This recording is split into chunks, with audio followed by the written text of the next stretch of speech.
Hello and welcome to Health Digest, the program that brings to you news, analysis and development on everything that concerns your well-being. I am Ogom Ezedimbu. And today we are diving into an important topic that affects both men and women, hormonal imbalance. And so what really causes hormonal imbalance? How can we detect it early? And most importantly, what can be done to manage it naturally or medically? And to help us understand this better, we will be speaking with Dr. Lillian Ajakaye. She's a consultant obstetrician and gynecologist, and she will walk us through the symptoms, causes, treatment, and myths surrounding hormonal health. Thank you so much for being part of the program today. Thank you for having me. Let's begin with what hormones are. What are hormones and how do they function in our bodies?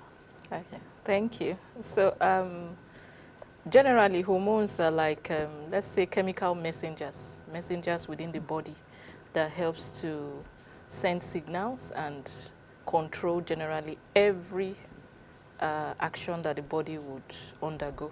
So we're trying to break it down as simple as possible. So you see hormones more like errand boys. They go around to help the body deliver services, let's put it that way. So you find that these hormones can be secreted from various places. So you have hormones secreted from the thyroid gland, thyroid hormones. You have hormones secreted from the pituitary gland, pituitary hormones. You have hormones secreted from the hypothalamus. So generally, in different parts from the pancreas, so you have insulin secreted there. So all these hormones have actions. They have what they do for the body. For instance, you have insulin helping to mop up glucose from the system.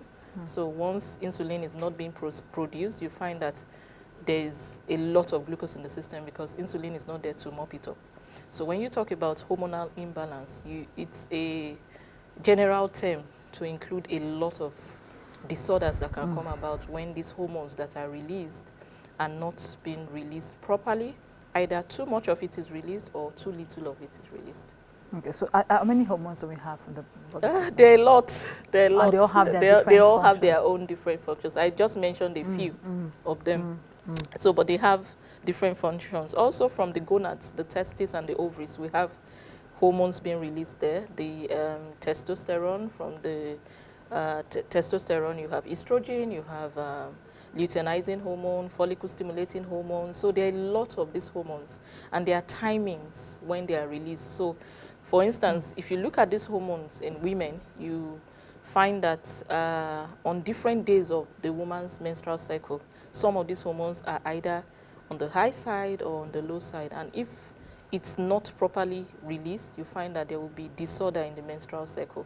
So a woman can come and say, oh, there's a delay in my menses, or oh, my menses is a bit too heavy, or it's now too scanty. So all these hormones have a role to play in it. So what causes that hormonal imbalance in the body? Now, hormonal imbalance in the body has different causes. So as I said, since they are released from different parts of the body, each of them can be due to a particular problem. So maybe I should start from the easiest. Stress.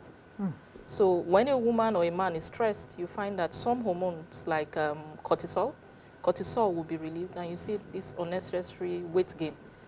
You find that you are just gaining weight. So some people say, but I'm stressed and I'm gaining weight. So some of these hormones will make you unnecessarily add weight because of stress. Other things that can cause hormonal imbalance are some medications. So you find that some people are on some steroids and they are taking it. Some are on some medications for treatment of tumors. Some people are also on some medications even for fertility. And this can cause an imbalance in their hormones. So there's no one known cause. You can't say this is just the cause. There are different causes. So also some tumors cause hormonal imbalance. So you can have a tumor in the pituitary gland. That's like a tumor in the brain. You can have a tumor in the thyroid gland or a disorder in the thyroid gland, and then the thyroid hormones are deranged.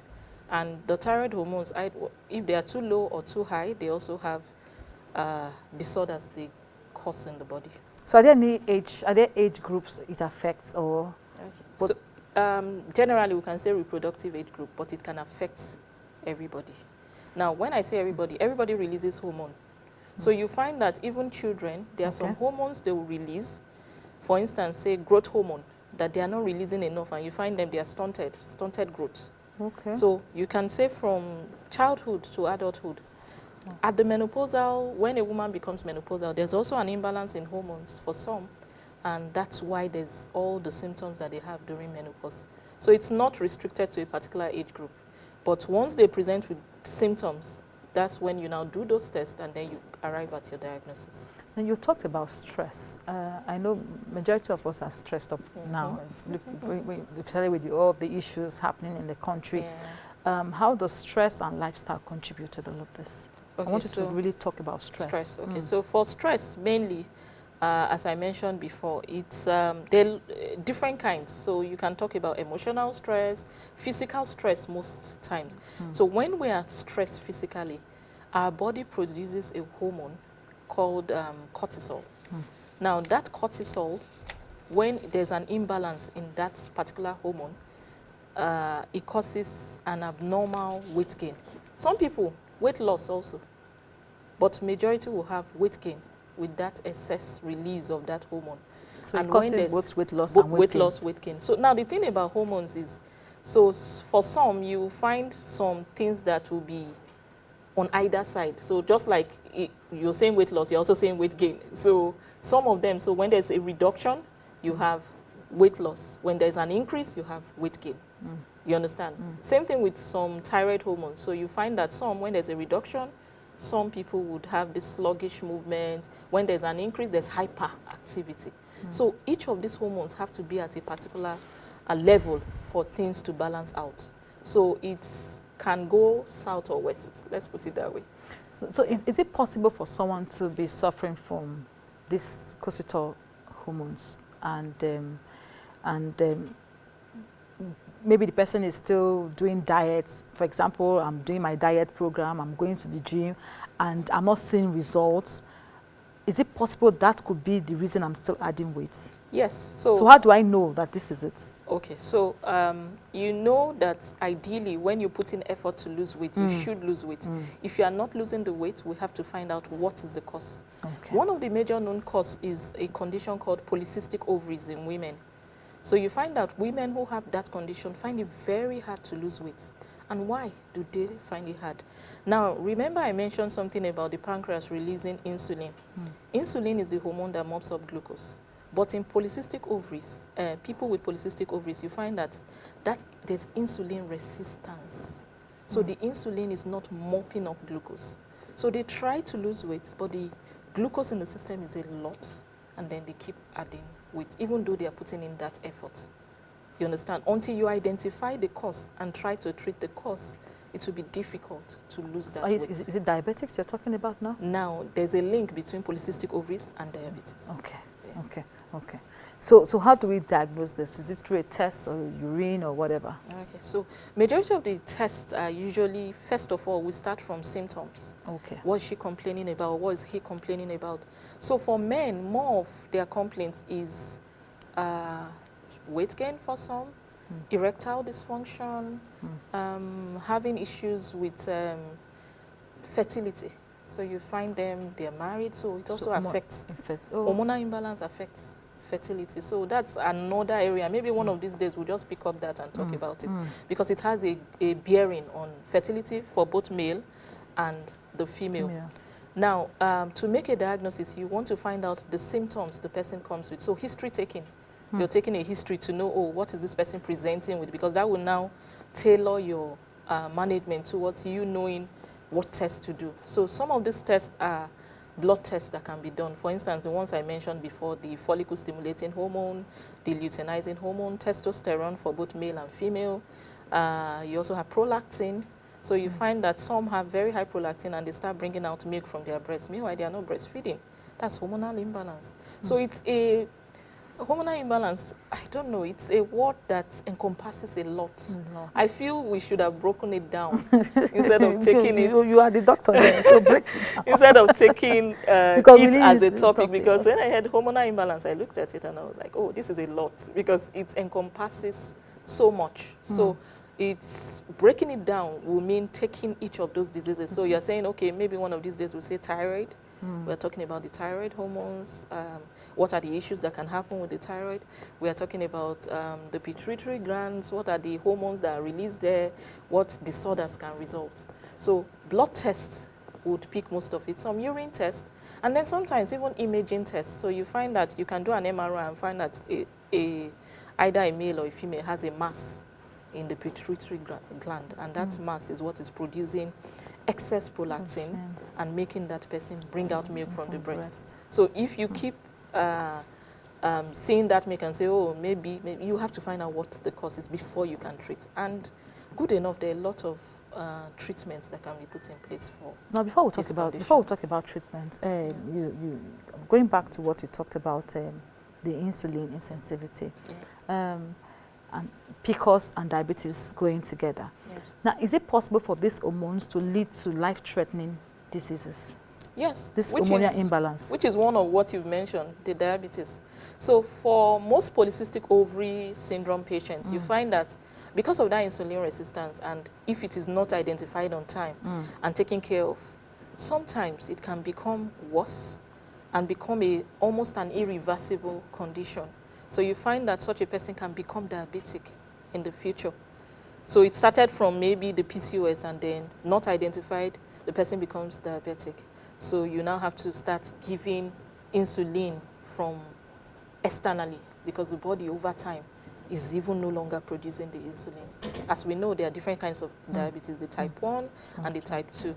So for the type 1, from the beginning, the person never even had enough or did not even have insulin produced. Why for type 2? Lifestyle changes over time, the person becomes diabetes. So yes, it can lead to life-threatening. What about cancer? Condition. For some malignancies, yes, but that's rarely. Okay. Yes, rarely, but some malignancies will cause hormonal imbalance.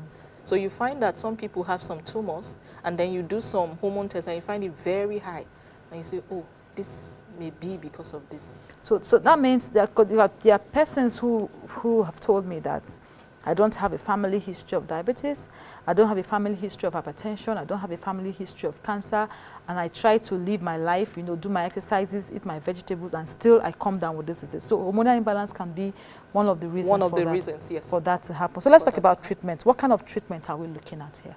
Okay. So most of the treatments, we've already said, is hormonal imbalance. Some of them is hormone replacement therapy. So for instance, you find that menopausal women have reduction in their hormone level that gives them a lot of symptoms like hot flashes, insomnia, being unable to sleep. So when you replace some of those hormones that are dwindling, you find that their symptoms will improve. So that's one kind of way of treating. Another way is you identify what the problem is, and then you put in measures to try and reverse it. So for instance, you find that, oh, this person has polycystic ovaries, and you know that there's insulin resistance in polycystic ovaries, and then you tell the person, okay, part of the treatment is lifestyle measures, trying to work on your weight, because you have to put in that effort. Even sometimes we put them on medications for diabetes, because the insulin resistance, a lot of glucose in the system, and then you find that if you mop up that glucose, the situation would improve. But the replacement you're talking about, is Yes. it medication? Yes, there are medications. Or There are medications most times, injectables, orals, some of them are even creams. So you find that, yes, ointment creams, or ointments that you can apply, vaginal ointments. So you find vaginal dryness in women who are menopausal. They tend not to enjoy sex anymore. So with that estrogen cream, you find that there's improvement in that aspect. So there are different kinds. There are even patches that you can put on the body that will be releasing some of those hormones gradually, because it's more like your body is no longer producing enough to help you. And these hormones control almost every aspect of one's life, even as little as digestion, the constipation. So you find that progesterone helps to aid movement of food in the intestine. So that's why I said hormonal imbalance is a huge topic. So you can actually go from head to toe and talk about what each hormone does, and then start breaking it down. How do you manage? But you see these patients. Is this something they actually come out to talk about? Many of them come, I, as an OB-GYN, I see a lot of women, especially with polycystic ovaries. Some of them are not, they don't really know what's happening. So they come because maybe their menses is irregular. Some come because of acne. Yes, that's something I forgot to mention. So when there is an imbalance in hormones, you find that one of the hormones that helps in sebum secretion, sebum is like the oil that is produced on the skin, is testosterone. As a woman, you should have a little of it. But some women have excess of it. Women with polycystic ovaries. So you find that when that testosterone is in excess, that oil is produced in excess, acne forms. So you find that women with polycystic ovaries, they tend to have acne. They tend to have mood disorders. Nobody got them angry, but they're just angry. So sometimes I call them and I tell them, oh, I think you should come with your partner.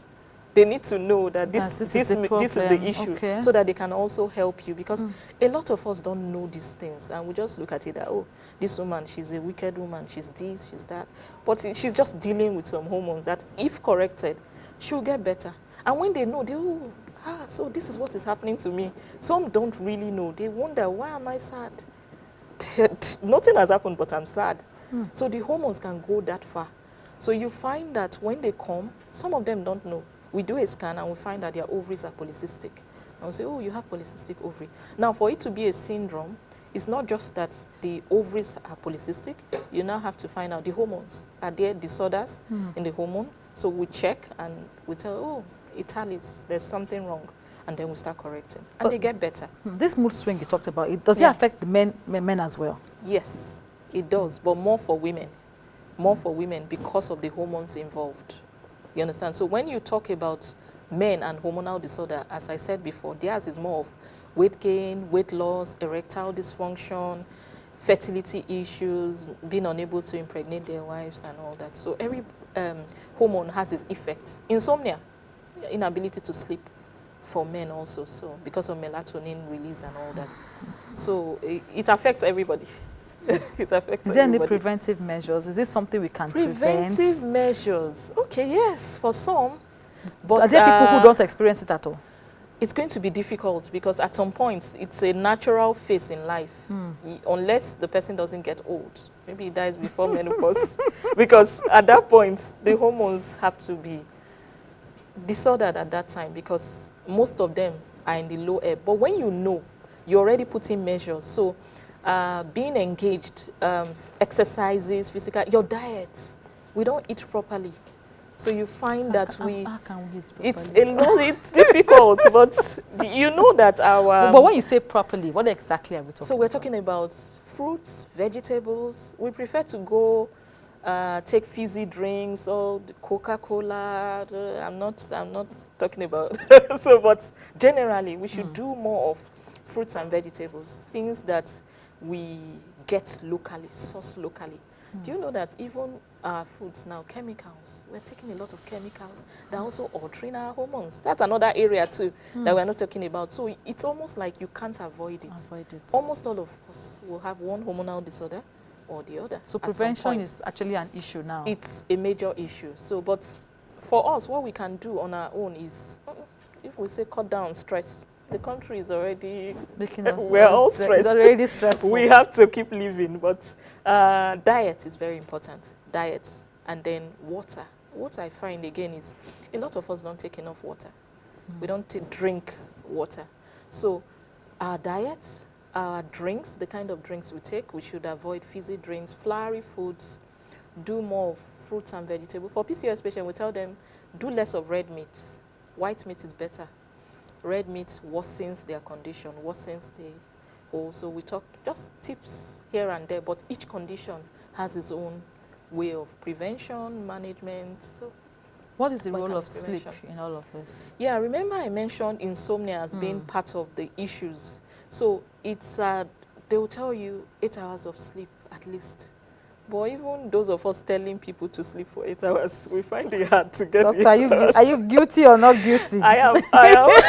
I try not to be, but Sometimes you can't help it, but as much as you can, please, it's important. And then you find that when you take a lot of water, it helps to hydrate the body, and there's less of that How many oil. bottles of water? Because yeah, people For- tell you 8 this.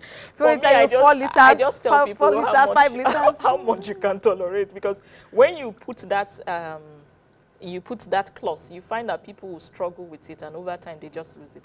But just know that your body tells you when you need to drink water. You understand? You find your mouth being dry. Some people still keep going on. They keep, just make water available wherever you are. Take as much as you can. Is this just water, or you have to add salt or whatever? Nothing, just the water. Because now you see some people tell you, if you take just water, you are losing electrolytes and blah, and this and that. We've not even gotten to the point of taking enough before we start talking about imbalance. So we need to just at least try to take enough. Yeah. So before I let you go, doctor, what would be your advice to those who are struggling, you know, from one hormonal imbalance to another? Okay, I would want to tell them that their situation can be helped. There are health professionals everywhere who are ready to help. So for the women, they can see an OBGYN. And for the men, urologists can help, general physicians can help them. And when they talk about these issues, many of these hormonal disorders can be reversed. Thank you. Wow, that was short and straight to the point. All right, thank you so much, doctor. But the good part is that we now know that, because before when you hear hormonal imbalance, you think it's a woman's issue. No. But now we know that it affects both men, women, it affects even children. Women, and Remember, even children. I even mentioned you talked about children. But from children, like, from how old? Now, some people are born with a hormonal problem. When I say hormonal, from birth. So you find that a child is born with maybe a pituitary tumor already. So there's already a problem. So those kind of children, you find they are growing, then they get to a point they don't grow again. You understand? Or yes, stunted growth. So there's already a problem from the beginning. And those ones can even be reversed with hormonal replacement therapy if it is identified on time. So it's that knowing that such a thing exists and identifying it.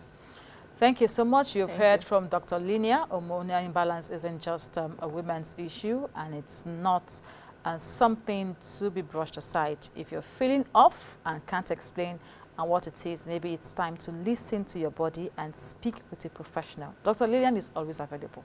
So if you're listening and you want to reach her, she's always available. That's our package for today. Thank you so much for being a part. I'm Ogom Ezedimbo.